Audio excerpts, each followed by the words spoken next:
Good morning. I promised you a live stream the other day. It didn't work out too good. We had some technical difficulties, but we had a very good lesson, and it was about our relationships. And I've broken that down into four primary areas of life and also the value that we put on relationships. So I know we're all in relationships, and I know that most times people struggle in their relationships at some point in time. And so I think this is going to be very, very helpful to all of us. And so if it does add value to you, I hope you'll comment and you'll like it and you'll share it with others. I don't receive anything from this personally. It's just that I'm trying to add value to humanity. It's one of the ways that I add value.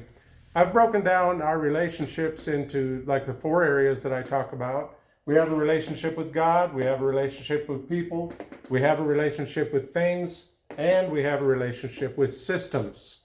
So some people say, well, I don't know if I believe in God, but let me ask you a question. Did you create yourself? Because if you didn't create yourself, you have a creator, and most people refer to their creator as God. And so I think we have a relationship with God, whether we want to admit it or not. We all have a relationship with people. We all have a mother, we all have a father, and most of us have friends and business associates. We have a relationship with things, and we put a value on things.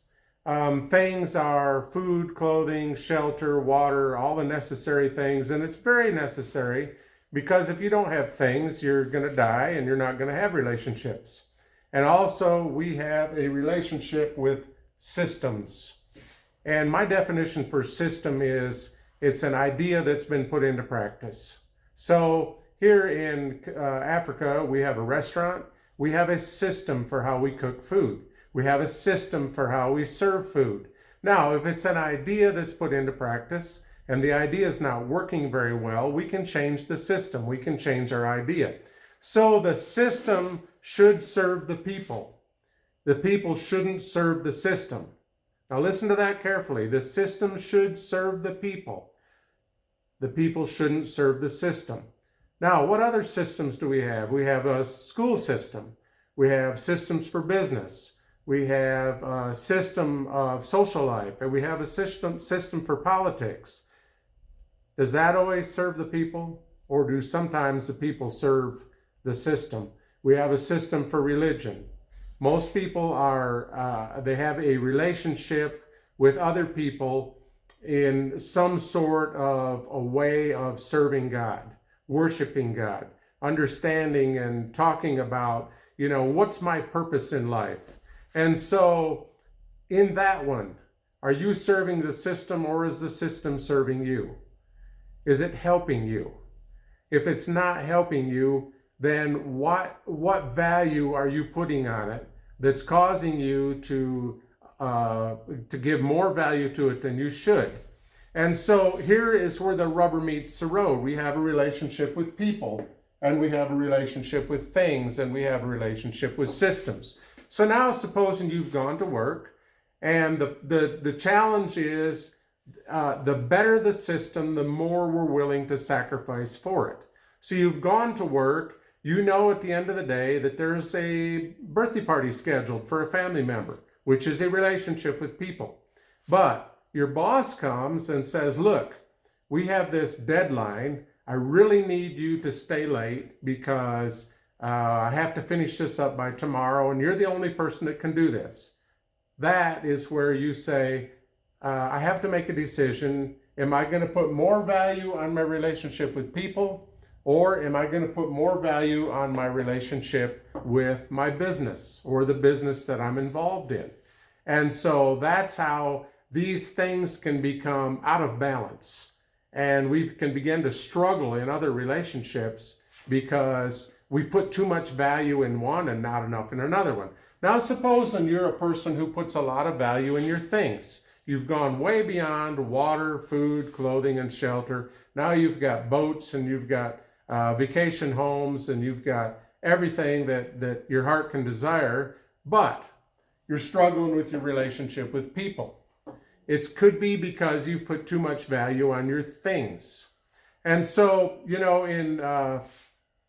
in life, Most people try to figure out, well, what's my purpose in life? Why am I here? What impact am I supposed to be making? And so that goes back to our first relationship, which is with God. And because he's our creator, we say, if he's created me, it's logical that he has a purpose for me. Do you know what your purpose is in life? Have you asked God, what is your purpose for me? And you know, sometimes we go through what's called the wilderness, and we struggle for years trying to understand what our purpose is. And in that time, we are being formed into the person that we are today to fill the purpose that we fill today. And so don't despair if you're in the wilderness. Just keep on doing what the right thing to do, the best you know how. Where you make a mistake, back up, straighten it up the best you can, and keep moving. But don't give up in life. Don't give up on the vision that God has for you for your life. And so in that relationship with God, are you spending time? Are you valuing that relationship? Well, people sometimes say, you know, God doesn't speak to me. I hear him that he speaks to all these other people, but there could be some reasons why he's not speaking to you. Are you reading his word? That's where I receive a lot of inspiration from God. Are you listening to his voice? Because I believe God speaks to all of us as much as we allow him to. Now, let me tell you a little story. There were two men walking down a sidewalk in a busy street, and the one all of a sudden, he said, hey, did you hear that? And the other one says, hear what? He said, I heard a cricket. He said, you heard a cricket? How could you hear a cricket? And so by then the guy's looking, and he goes over and he turns over a leaf, and there's a cricket underneath. He said, I don't know how you could hear that. There's so much noise and confusion. So they were walking a few steps farther, and this man who heard the cricket, he dropped a quarter on the sidewalk. And the other guy said, hey, did you hear that? And so the point of the story is we hear what we're tuned into. And so when you have a relationship with God that's intact, and you hear when he speaks to you, it gives you guidance for all the other relationships. There's a verse in the Bible, I think it's in Matthew 6:33. It says, seek ye first the kingdom of God and his righteousness, and all these things will be added unto you. And so you see, if you're having a problem with a relationship with God, maybe you need to give him more value. Maybe you begin to study his word a little more, and just think. Sometimes I just wake up in the morning and I say, what am I going to do for my Saturday training session here in Africa at the restaurant? We call it Proof, People Restoring Our Own Future. I give a Saturday training session, and sometimes when I wake up, the first thing in the morning, I receive a word, I receive an inspiration. I come out in here to the living room and I spend some time. I spend some time meditating. I spend some time reading, and you know, thoughts begin to come. I begin to take notes, because when you receive those inspirations, they're like an impression, and an impression is, okay, so if an animal makes an impression in the soil, you know it's very sharp and clear at the beginning, but then it begins to fade away. So you need to capture those impressions quickly when you receive them. Write them down. You know, I think this is what God wants for me to do. And some people say, well, you know, I don't receive those impressions, but you know, we can get those impressions from other people. We can be telling them about the problems we're having in life, and people can say, well, why don't you do this? Why don't you do that? Why don't you do the next thing? And we can listen to that, and which is a definition of a good relationship, when each party has a voice and we trust each other and we have communication. Then we have a good relationship with people. So we can listen to that, or we can disregard it. But let me tell you, when you're in the picture, when you're in the frame, you can't see the picture properly. There's times when I have challenges in life, and I call a trusted friend and I say, hey, this is the challenge that I'm going through. And because they're not in the frame, they're outside of the frame, they can see the picture more clearly. They, Stuart, well, why don't you do this? Why don't you say that? Why don't you handle this situation in this way? I say, thank you. That's what I needed. I was needing some input. Now, nobody can tell me exactly what I should do, except, of course, for God. but I can get input from them, and I can get inspiration from them, and I can bounce ideas off of them. You know, there's a famous speaker, motivational speaker that a lot of us listen to. His name is Jordan Peterson.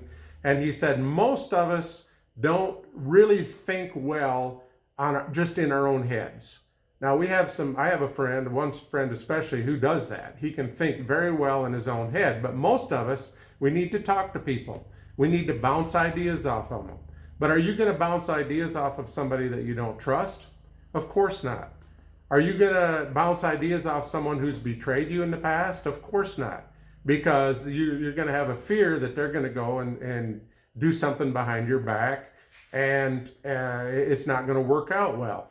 And so, you know, these different relationships that we have and the value that we put on them makes a tremendous difference in how we do life. And it makes a difference in how successful we are. And so you see here at the bottom, I say, what's motivating you? When you think about your life, is God motivating you? Are you being motivated by people? Are you being motivated by things? Or are you being motivated by systems? And so in politics and religion, they actually want to take control. And many times they want to take control of your life. They want to help you to the point where you believe, and it's all in your head, it's between here and here. They want you to believe that unless you're a part of their system, you have no worth and value. And so we know that if that happens, our value system is upside down. Now we're putting the highest value on systems. If you put the highest value on systems, it will destroy relationships with some people, and it will destroy relationships with God. If you put the highest value on things, and you're always after things, it's going to destroy your relationship with people. Because like that illustration that I gave where you're off working somewhere and the boss comes and says, you know, do this, that, the next thing. And you know that if you do that for him, you might get a pay raise. But at the same time, you've missed the birthday party, you've missed the ball game, you've missed some special event. So it's going to challenge your relationship with people. And at the end of the day, are you going to take things with you when you go to the next world? No, you're not going to. The only thing that we can take with us is our children. If we can give them some wisdom and we can help them to understand that we put a value on people and we put a value on God. And so my encouragement for all of us today, myself included, is that we put our proper values on our proper relationships with all these different areas of life. And I'm going to suggest that we put God first, and because in Romans 14:7 it says we don't live for ourselves and we don't die for ourselves. So who do we live and die for? Our Creator. And so who are we the most accountable to is our Creator. And we're also accountable to ourselves because we're created in His image. So in these decision making, when somebody makes a demand on you and you say, that's not in my best interest and that's not in God's best interest, I think I'll just pass on that one. And so that's a big problem in life nowadays, is that people want to take authority over you, but they don't want to take responsibility for the outcome. And when that happens, when they have all the authority with no responsibility, that's the definition of a tyrant. And when you have all the responsibility for your life, but you don't have the authority to make the right decisions, that's the definition of a slave. And in neither one of those positions do we thrive. And so as we wrap it up here about our relationships and how we value our relationships and what's motivating us, let's get these things in the proper order. And I think it's God first, and then people, and then things, because like I said, if you don't have things, you're going to die. And then lastly, it's systems. Let's not put systems at the top. I think that's a really bad idea that has captured a lot of people, and it probably has evolved because we're hardwired to be accepted and to receive connection. And so sometimes when we're involved in a system, we feel that acceptance and connection. But if it's destroying our other relationships, then it's too much. The system is controlling us and not benefiting us, and we're not being benefited. We're not controlling the system. So may God bless you all as you make these decisions in life, and I hope this video has helped somebody. Thank you.